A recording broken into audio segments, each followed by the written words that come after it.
Here we go. Peace, family. How y'all doing? I'm back with another episode of the Great Continuum looking at black marriage, and I'm so psyched up because, you know, I love doing these interviews because I learn a lot of stuff when I do these interviews. So I am here with this beautiful couple. Give us your names and how long y'all been married? Talia Jordan. Andre Jordan. And this year we'll be married 10 years. 10 years? 10 Yes, years. ma'am. It's our golden year. Right. So what made y'all want to get married? I'm always curious about that. You go ahead. What made us want to get married? Yeah. Well, I can't say for us. I know why I wanted to get married. All right. Just got to a point in my life where I recognized that in order to really express and experience love in a new way and to build a life that I couldn't do by myself, I needed to have someone that can motivate me, that can encourage me, respectfully challenge me. And she had been more than consistent, more than patient over the time that we've been dating and courting. So I figured if I am to find that one, then she was right there. And I've never looked back since then. Wow. What about you? How did you know you wanted to get married? I've always knew that I want to be married. You know, watching my mom and my dad, their relationship didn't last, you know, it ended. But I liked the idea of a family unit. And I knew that I wanted to get married someday. And I had went through a few knuckleheads before Andre. And when I met him, I just, you know, I knew that he was dedicated. He was a hard worker. Just things that I look for in someone who would be a partner. And I felt like he was committed. He was a family person. I would say that I knew that I wanted to marry Andre when my sister, she was married and she was living in Georgia, and she was saying, you know, I want to come back home, and you know, she wanted to get a separation from her husband. And so my mom and I were like, well, come on. My mom was living in Plumas Lake. My sister said she wanted to go back to school. She had my niece, and my sister didn't want to go to Plumas Lake, but at the time I was living on campus in law school, and Andre had a 1-bedroom apartment, 1 bath, and he was like, she can come here and she can have my room and I'll sleep on the couch. Her and Kiana, my niece, could have my room and I'll sleep on the couch. And at that time I just knew if he would take my sister in and treat her like his own, then, you know, that is still the deal for me. Wow. So when y'all were growing up, did you grow up around a lot of married couples when you were, you know, coming up in your adolescence? I did. I was a military brat, so my family would get together with a lot of other military families. Yeah, so I did. I would say the vast majority of the families that were in our neighborhood, they were married, but many of them throughout our childhood, you see a rampant rate of divorces and separations. So I can't say that I saw a very consistent trend of marriages in terms of its longevity, but I would say within the 2 or 3 square block radius that we played in and went to school and hung out, there were families, married couples. So how did y'all meet? It's the meeting. How did you meet? And was it love at first sight, or was it like, oh boy, It's get so on my funny. nerves? Or no, I'm just kidding. No. It's so funny because I feel like when we first started dating and we first got married, our stories would be so, you know, like polarized. But over the years, you know, hearing his side and my side, they kind of blend together a little bit. I think we've gotten some consistency on what actually happened. So I can't say that it was love at first sight, but it was for sure lust at first sight. When I saw her, we were at an event at Sac State. It was a welcome, Black Fall welcome. And so, you know, she was a part of the organizing, team for that event. And she walked across the stage in this dress that I'm literally sitting with my teammates and 2 rows behind my girlfriend at the time. And I said, who is that? And I was completely like, wow, I'm gonna get in trouble. And and that was the only time seeing her at the moment. And then shortly after, I ran into her in the library where I was studying, she was studying, and she obviously didn't have on the same attire from that night before, so I didn't really recognize her. And she made a a snide comment about me taking notes, because I was an econ major and I was taking copious notes, and one of my classmates didn't make it to class. I was just copying my notes for him, and she made a comment regarding something about me copying notes, and I was like, who are you? Like, now it's a completely different experience from who I saw and who I first interacted with. And so, yeah, that was part of it. But there's other series of events where we kind of met again and again, and I'll let you. Yeah, we met. When we met, like, I was interested in somebody else. He was dating someone, and you know, we interacted with each other on campus, and you know, there was some attraction there, but we didn't start dating until after we graduated from college. Mm-hmm. And that's when, you know, he pursued me heavily, because by that time I had already heard through the grapevine, you know, a little bit about, you know, his antics, and I was like, ain't got time. Oh, jeez. Let's just say, Okay. I pursued her, and that is true. Okay. Again, after college, you know, we're both working, we're both pursuing our personal endeavors, and I proposed the idea of going out to lunch, and she said no. I just flat out no. And I was like, oh, okay, that's interesting. That's a first. And so I asked her again, but I definitely chased her for sure. And then, you know, wisdom set in on her part, and then she recognized who I was, and then said, okay. Right on. So how did you know, like, what made you want to go on a date with him, since you turned the brother down for the lunch? 3 times, mind you. 3 times? Just for the record, for those out there, 3 times. Gotta be persistent. Well, actually, I would say it was my friend Karen. She, you know, I had mentioned to her that he had asked me out a couple times, and she was like, well, why don't you just go on a date with him? And I was like, I don't have time to be wasted. I was on my grind. I was, you know, trying to get into law school. I said I had already dated some individuals who I felt like I wasted my time with. But when she said, why don't you just go on a date with him, and if it doesn't work out, then it doesn't work out, because you know, you're only judging him based on, you know, hearsay. I kind of thought about it, and I was like, she's right. You know, I'll go with him, and I was hooked the first date. So how did he like become a real contender though? Because he had substance, and when I actually started talking, he had depth, and I think that's what I was nervous about. I thought that, you know, some of the other people that he had dated before, you know, I didn't see any similarities between me and them.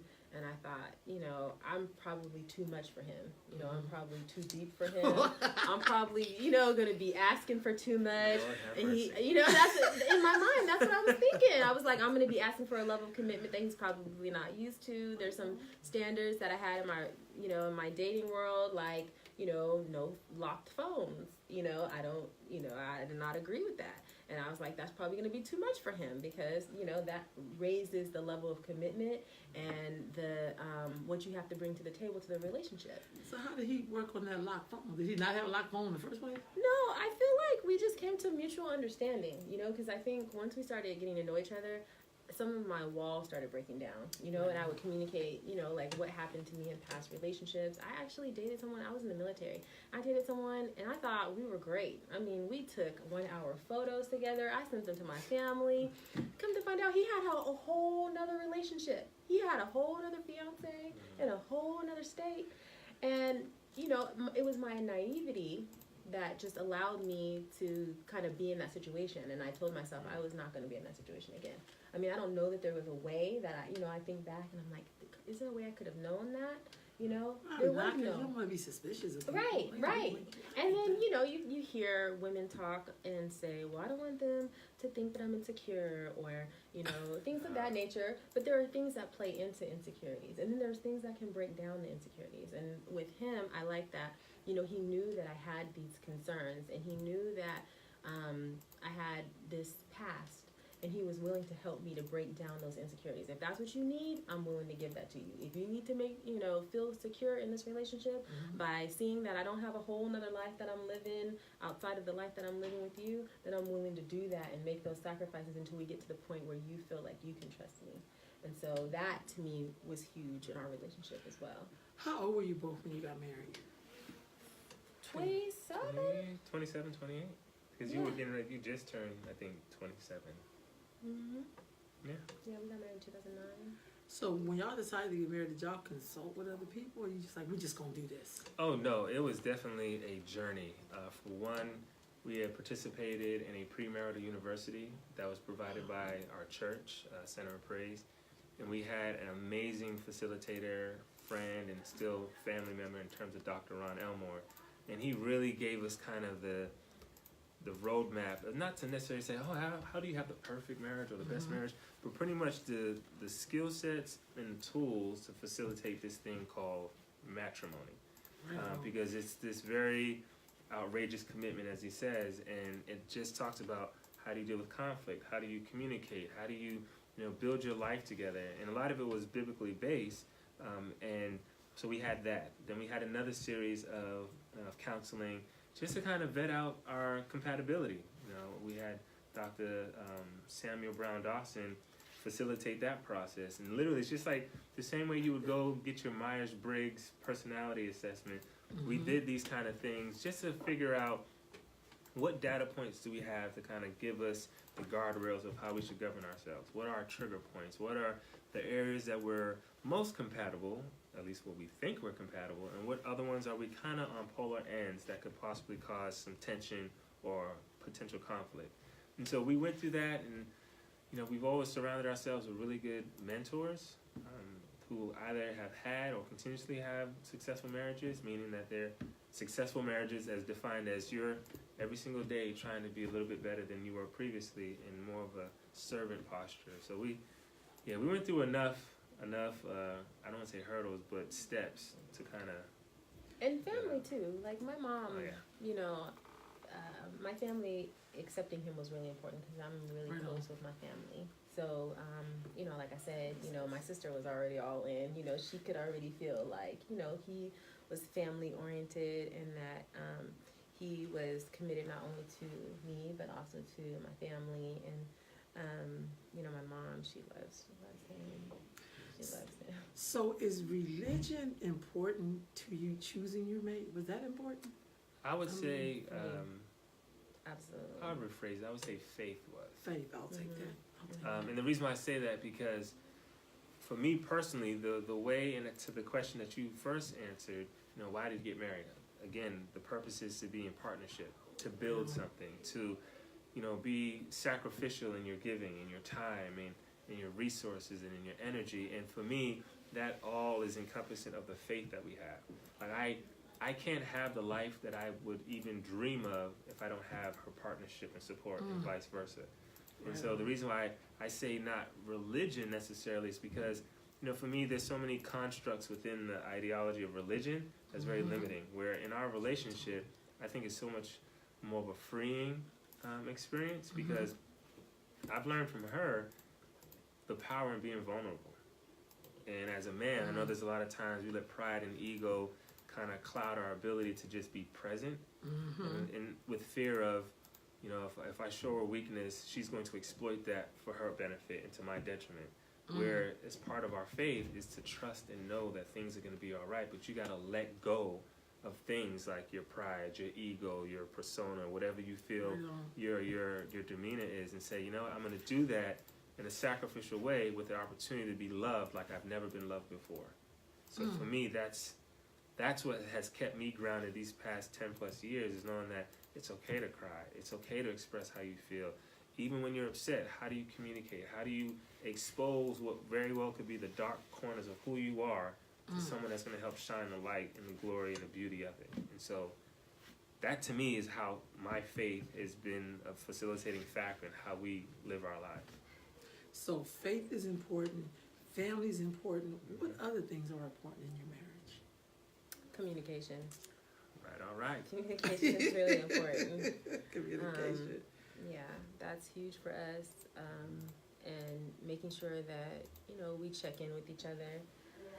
Self-care is really important too. We make sure that, we prioritize that. Jenny likes to go to the gym. I try not to interfere with that. Because he's just better when he goes to the gym. He's a better person Right. all around. Yes. Yes. That's real talk. Yeah, and I like my girl time. I like my me time, so we make sure, he's really good about saying, go do this, go do that. I'll take the kids. And that is really huge for us. I would also say to just have fun. Yeah. Like, I would honestly say that over the years that we've been married, or even prior to that, like, we would have fun. And fun being defining as live adventures. Let's go on a road trip. Let's, literally build something. Let's go to Home Depot and just build something. And it brings a little bit of just extra joy and excitement to our marriage, because it's not mundane, boring, repetitive, where, life is just this thing that you're floating through. Like, we purposely, with great intention, say, what are we going to do that's going to shock ourselves? What are we going to do to really live this adventurous life? Whether it be, let's go to South Africa. How are we going to do it? Don't know, but we're going to figure it out. Let's put a date on the calendar and march towards that. Like, I mean, other than I got to go to work, I got bills to pay, I got stuff to do in the community, then I got to come back home and have enough, whatever leftover energy to love on you.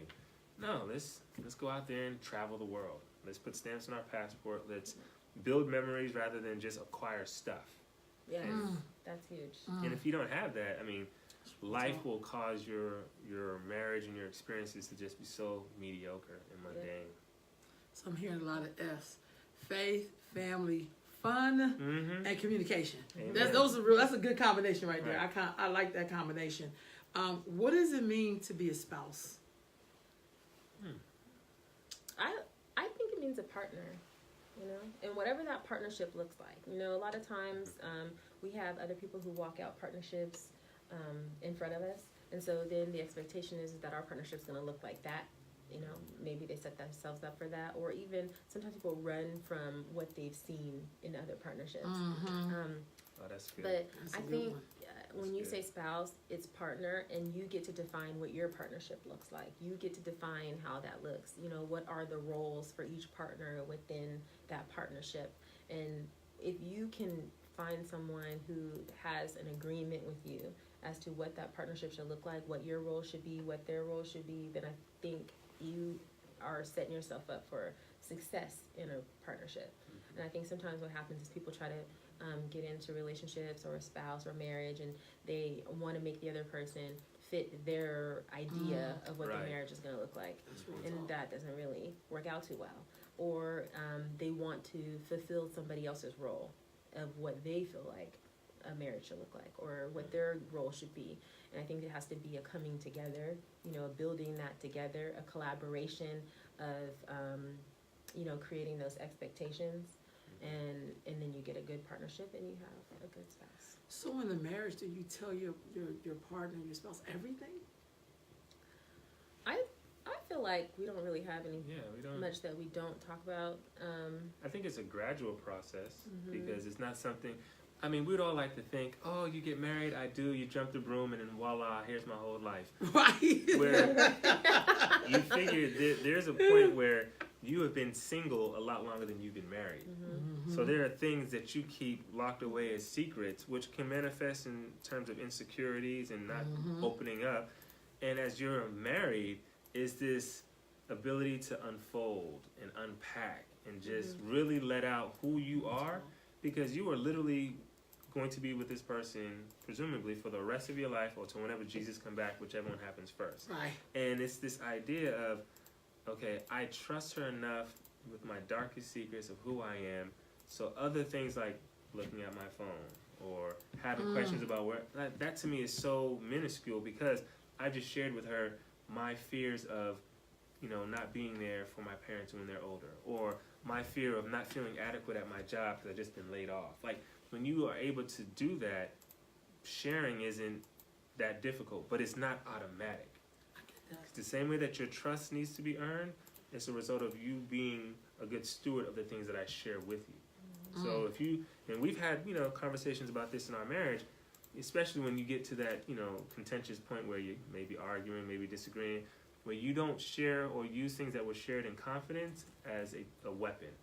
So if you're opening up to me about something about your childhood or your past relationships, and you do that in confidence, and then at the first moment opportunity I use that to be more damaging, you're not likely going to want to open up to me later on as a result of that.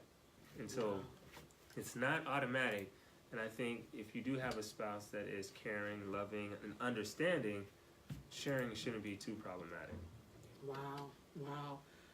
So with that being said, how did y'all talk about children in the beginning, or did it just gradually happen, or you guys have I think 3 children, right? We do. Yes, 3 of them And- things. 3 of them things. You have girls, all girls, or No, Yeah, 2 girls. no, 2 no. girls and a boy? Don't wish that on Okay, me. I'm sorry. Don't wish He that snuck that on boy me. in at the last minute. Oh, so he's the youngest? He's Yes. the youngest. Oh, wow. We talked about children before getting married. You know, we both wanted kids, and you know, we had in our mind that we were gonna have 2. We had the first one, and we were like, okay, we're done. And then, Right. and then we were like, well, she got a little bit older, about 8 months. We were like, oh, she can't be alone. You know, she needs a sibling. So Right. then we had another one, and then we were like, okay, for real, we're done. We're done. And then we don't know how that boy just. No, we know snuck how up he in got there. here. God was just like, I'm going to go ahead and sprinkle one more. That's fine. We'll get you this boy. And then we were like, we're never doing this again. Andre, go to get that fixed. Right. That was literally what she said. We were overseas, living in Japan, on our way back to the States. And when she told me, and I remember like it was yesterday, we're packing up, and I noticed that she'd been sleeping in a lot later. And I'm like, maybe she's not feeling too well.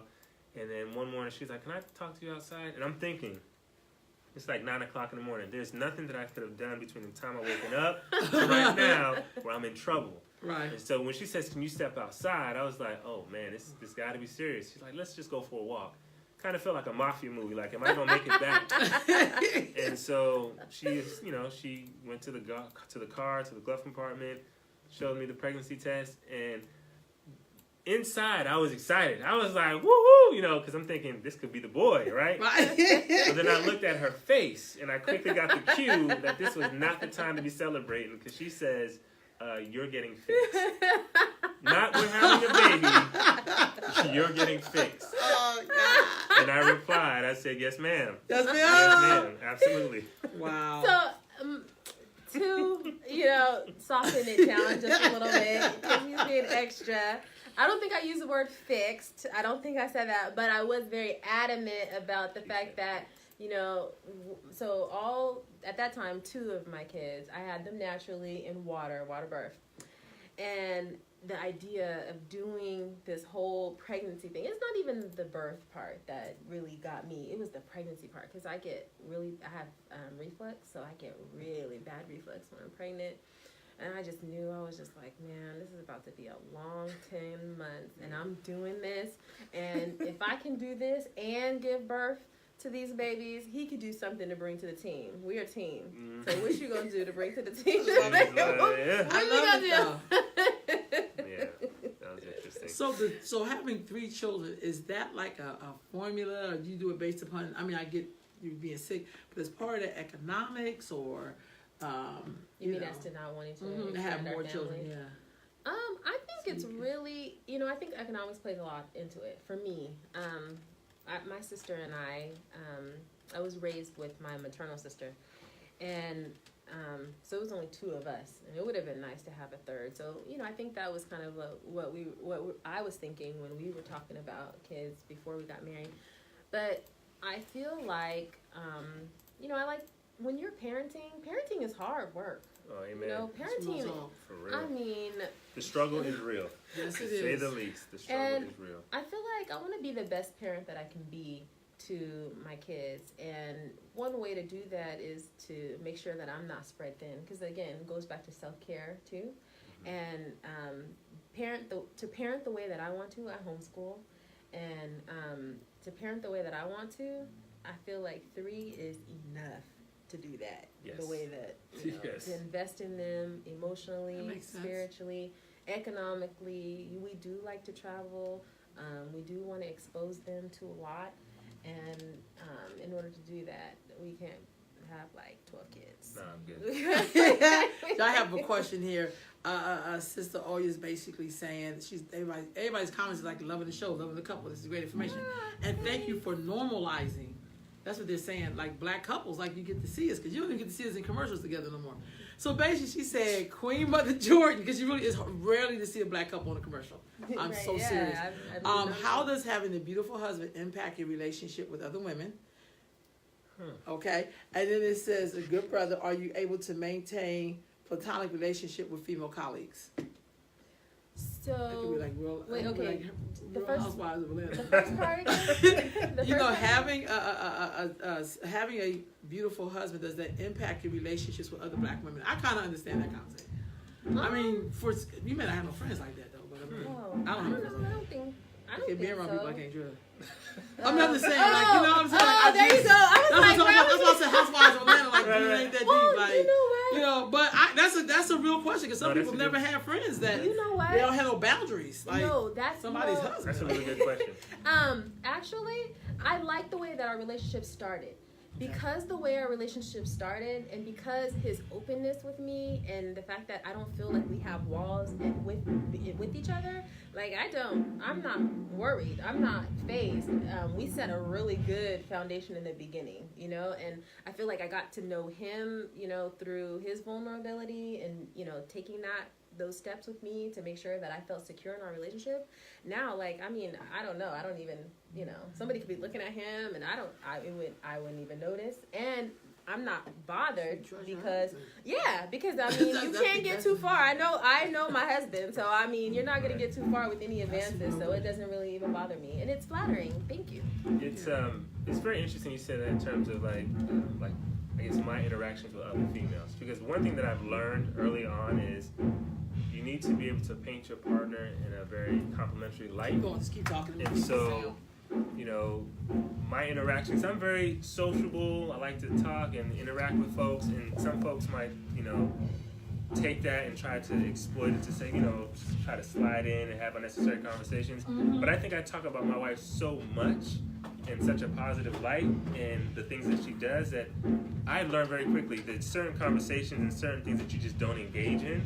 And again, a lot of it is just maturing through that process. Because I will admit, in the very beginning, it was kind of tough. Because I'm like, I'm a social guy, and sometimes I don't pick up on all the social cues. Like, you know, that girl was really feeling you, or what have you. And I'm like, we're just having a conversation, you know. And to me, it's aimless flirting. But there's also what message is that sending. And I know, as I've matured through my my marriage, it's like I talk about my wife in such a very, you know, positive light. I'm like, you know, my wife is an attorney. She's a military war veteran. She's an amazing mother, a loving wife, and you know, so there is very minimal room for me to engage in any kind of damaging conversations or unnecessary behaviors because I just don't. But I can't say that it's something that I just woke up one morning and. Right. And I think too often people think that this automatic switch that goes off, like, you know, you're gonna quit all of your unproductive ways cold turkey because you got a ring on your finger and you can change your last name. No, there's something that has to be grown and groomed and purged as you go throughout your marital experiences. I thought that was a really good question. It was a really good question. That is a good question. I don't think we've ever been asked that question. And I think too, when you set the standard and you elevate your spouse or your partner to the point where they feel it, then you know you don't really worry about what's going on down at the bottom because you're so elevated. You know, like I feel like Andre does a really good job of, you know, making me feel important, making me feel valued in the relationship, and you know, expressing, you know, himself and what I mean to him. That, you know, I can't think about, you know, anybody else looking at him or anything like that because I'm really secure in what we have. Do you find that media portrayals of black people sometimes alter or affect the way people see y'all? Does media... As a couple, or Yes, as a couple. You know, like some people, not everybody, but some people see, like, say Real Housewives of Atlanta. They think of marriage like that. To some people, that's a prototype, which is not even real. Yeah, that's not relationship That's a scripted goals. show, but you know. Do you ever feel like sometimes media images of how people see black men and black women in marriage sometimes gets a little tainted? Oh, absolutely. I mean, you figure that's, for most people, their filtering mechanism of reality. Oh, well, if I'm going to be married, my wife has to do this, that, and the other because I see it on this show.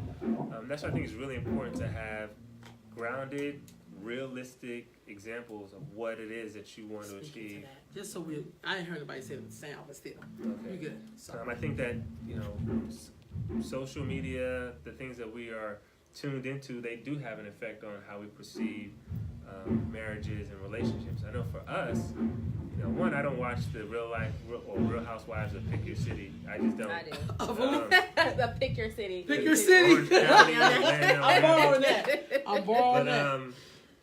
yeah, I mean, for us, for those that know us, they know that what you see is what you get. Right on. And it's the good, bad, and the ugly.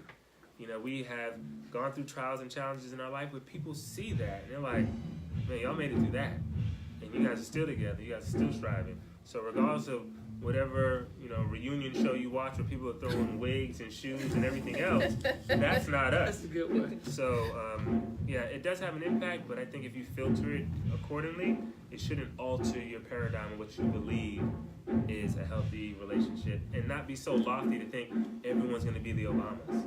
That's so not true. It's great, it's beautiful, it's celebrated, but we don't know what goes on behind the veil of their Right on. marriage. Right on. Because again, they were in a position to where they had to make sure that they set a golden standard for who we are and how we are. Unless you're reading Michelle's face. Right. They went to that inauguration. She was like, She's like, let's get out of here. Obama, that. She didn't even dress up. She's like, in case I have to take these heels off. So I just love her facial expressions. It's so, because she's classy, but you can tell when she's like, Right. she do them That's face this one here. expressions. That's- I that's love this it. one here. So, yeah. When y'all had challenges in your marriage, how did you work through them?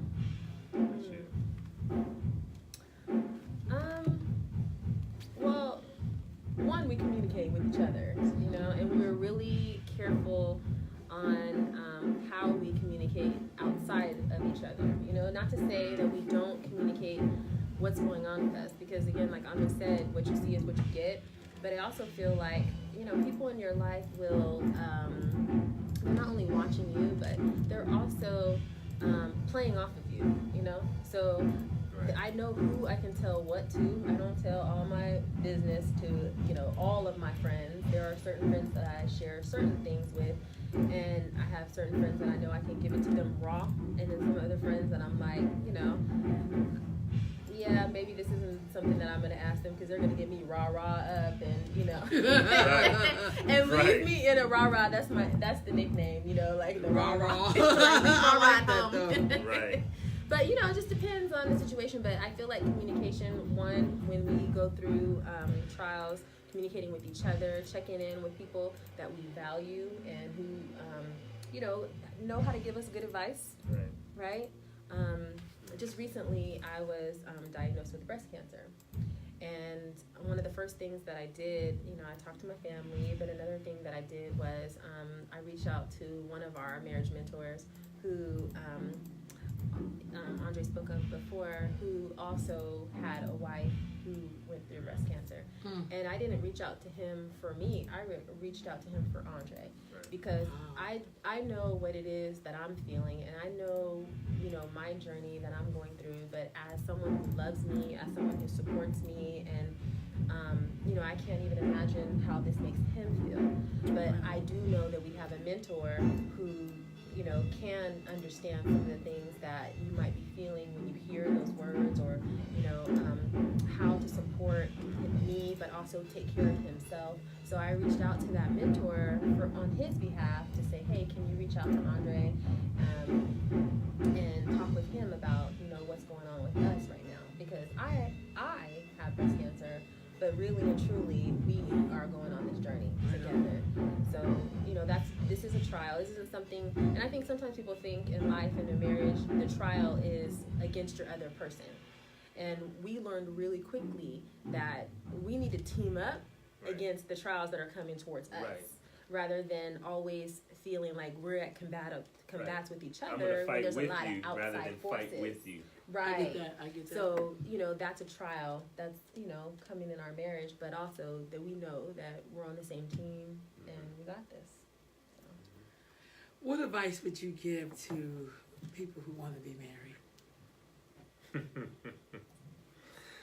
Run. No, I would say, in all seriousness, I would say look at kind of the question that you pose, like, why do you want to get married? And don't fall in love with the idea of being married. There's a lot, I used to say, if couples would spend as much detailed time about their marriage as they do their wedding, which is a finite time in history, and your marriage is a lifelong commitment, you might be better off. Because if you can pick out the color swatches, the maid of honors dresses, the bouquet, all of that, but you can't take the attentive time to say, let me figure out what my wife or my spouse needs. Let me subject my selfishness to figure out what's going on with our marriage, and really be that detailed, you'll go a long way. So understanding what is your motivation for wanting to be married, what are your dreams and goals as being married. You don't just say, we's married now, and then what? That's real talk. And then I think lastly, make sure you surround yourself with good mentors who are married. And also, I would say for men specifically, I can't speak for women, learn how to communicate in conflict. Know how to process your emotions in a way where you can identify what is it that you're feeling, why you're feeling it, but more so, what are the proactive steps you're going to do about your situation? Because conflict will come up. And I think that's the other side of marriage that no one talks about or ever preaches about. It's like, oh, well, I love her and she's my apple of my eye and, she's my rib and my helpmate. Yeah, but what happens when the gray clouds start rolling over the horizon and you're at odd ends? Then what? And as a man, I know me personally, a lot of my maturing has grown from just recognizing what's going on in my mind and in my heart as we're going through something. And how do I communicate that effectively and productively with my wife so that we can get through it together? Because that is a huge stumbling block I see with a lot of brothers who are married. Hey man, my wife is tripping, I don't know what to do. And well, how are you feeling? What are you feeling? And have you communicated that to her? Nah man, I'm just it's not a feeling. Put words and definitions to it. So that's just one thing I think would be helpful. I would say that when you are thinking about getting married, or if you are married, or if you're newly married, to invest in your marriage. A lot of times people will invest in their businesses. They will learn. They will go to school to learn a trade. They will, read a whole bunch of books on how to do X, Y, and Z. But when it comes to relationships, there's this expectation that we should already know how to do it. Or they wing And that makes sense. And you have to, I really do believe that, you have to not only work on yourself, but also learn tools and tricks on how you can navigate these waters when you're married, and you can do that through people who have been married, who've been on the journey for a long time, and you can kind of glean a little bit from everybody. Everything is not one size fits all, but you could definitely get some wisdom from some elders. And you can also read some books. You can go to some conferences. You can go to marriage conferences. People go to business conferences before they go to marriage conferences. Why not? Why not go to marriage conferences? It's not going to hurt. Yes, you have to pay money, but anything else you want to do in life that you want to be successful, yeah, you sure do. You sure do. So, I just say that I feel like a lot of times that's over a lot of people's heads, but it really makes a lot of sense. Well, thank you both for coming in and talking to me. This is what I love to do. I love to do a lot of stuff, but I love hearing from couples. I think sometimes we got to make this as normal as possible. Because some people really, and one of the reasons why I started doing this show is I work with a lot of teenage girls, and most of them don't know people who are married. So they're like, I ain't never get married. And I'm like, well, you don't even know nobody that's married. Why are you even saying that? So I'm like, I'm just going to start interviewing black couples so they can see a reflection of themselves. Because they're not growing up in the era of the Cosby Show. Like, we don't have Family Matters. We don't have, you think about all the shows that had couples, and we don't really have those kind of shows anymore. So they really don't get even a fantasy ideal of it. I mean, in a healthy way, if you will. And Real Housewives is just, that's not marriage. I'm trying to tell people that. It's Newsflash. Right. It's a beautiful struggle. Huh? As I said, marriage is a beautiful struggle. I like that. It's I mean, it's the raw, unadulterated, in your face. I'm on center stage because my wife is with me all the time. And there are dynamics that help us, and there's some dynamics that can very well hurt us. But it's a beautiful struggle, because the struggle means that you're just trying to sacrifice and learn to love in a way that is unconditional when all you're surrounded by are conditions. And so it's beautiful, but to be honest, it can be a struggle. And I'd be remiss if I didn't say that, you know, this is definitely a God thing, you know, because if it wasn't for God, oh yeah, no, you'd be interviewing two single people. Like, how was your marriage? Right, how was your marriage? Well, back in 09. We done. Right. No, people give up real easily. Well, Thank we y'all. appreciate it. No, thank y'all. I Thank so you. enjoyed y'all. Thank you. Hold the pharaoh. Let me end this podcast. All right, Thank family. y'all I'll for see y'all tuning in. tomorrow. All right, peace.